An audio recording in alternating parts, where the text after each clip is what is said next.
Hi, welcome to part 2 of lesson 1. After we learned how to connect to data, now it's time to learn how to manage the data model. Data modeling is the process of structuring the data and make it ready for our report. So let's learn how we can add a relationship to a data source, create joins and unions, and know the difference between joins and relationships. Let's open a new Tableau workbook and connect it to the sample superstore data. Then add the orders table. From this example, we need the regional manager name for each order, but it is missing in the order table. Luckily, we have it available in the people table for each region. So we need to create a relationship between the two tables to be able to add the regional manager to the report by dragging the people table here. Then a line connecting the two tables will appear. We must have a common field between the two tables for the relationship to work.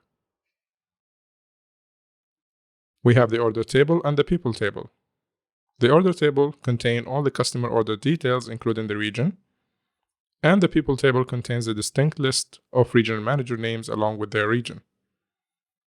The common field between the two tables is the region.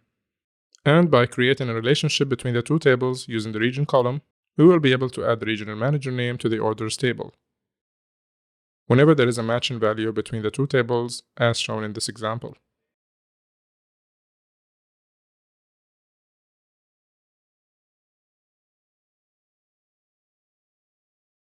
To configure the connection, we need to click on the line, and the next step is to choose the common field between the two tables.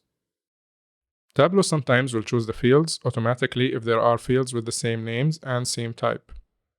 Let's delete it and add it manually. The fields must have the same data types in order for the connection to work. For example, a string field can only be connected to a string field and cannot be connected to an integer or a date field. You will get an error message if you try to use fields with different data types. You can also add multiple fields if required. That's it. The relationship is now established between the two tables using the region as a common field.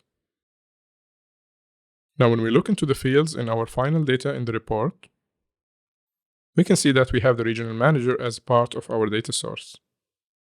Now let's create a join. While the best and the easiest way is to use relationships for our data model in Tableau, there are some cases where you still need to use joins. So to create a join, you need to double-click on the table. You will see a canvas which allows you to drag the tables needed for the join. Then you will see all the kinds of joins. Select the desired type of join and choose the common field between the two tables as we did earlier with relationships. And that's it. You can also create unions by dragging similar tables on the top of the original table like that. For unions, the columns, numbers, and names must match the original table in order for it to work. Knowing the difference between relationships and joins will help you decide which method to use. Relationships are a dynamic and flexible way to combine data from multiple sources. It's always recommended to use over joins in Tableau. It's the best way to do our data modeling because it's much easier and more intuitive, and it will cover most of your data modeling needs. Joins are a static way to combine data. They are more complicated and always merge all tables into one table, and it might cause duplication or missing data if not done properly. Another reason why relationships are better in Tableau is that you will maintain all tables with full record counts. In the next lesson, we're going to learn how to manage data properties.